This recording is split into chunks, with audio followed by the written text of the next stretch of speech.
Hello and welcome to Krista So Crafty. My name is Krista.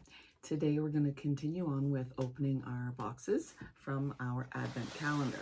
So this is one that I received at the nick of time. I got it on December 1st. It was delivered to my house. So I was very happy about that.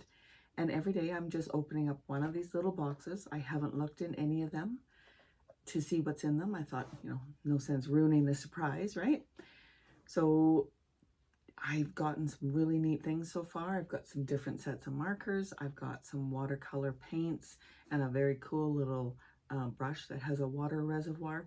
I'll put a link below for the rest of the videos that I've done to do with the unboxing.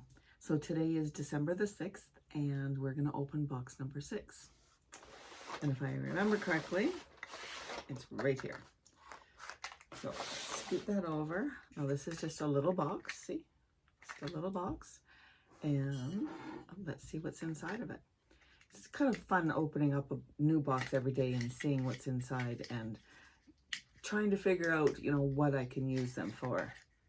Oh, and this one, I have 2 little pencil crayons. There's no name on it. There's no color on it. So we have a pink and a red.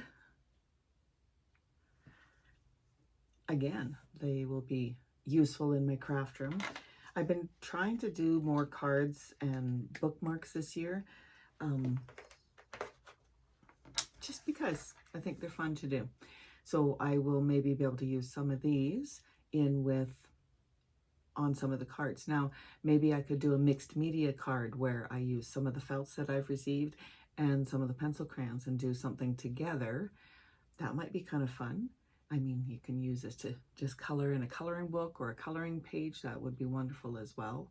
So a couple little crayons for Christmas, and the pink and the red, they will be perfect for whatever's coming our way. I hope you enjoyed this short little video on the unboxing of box number 6 for the Craft Advent Calendar. Thank you for joining me and happy crafting.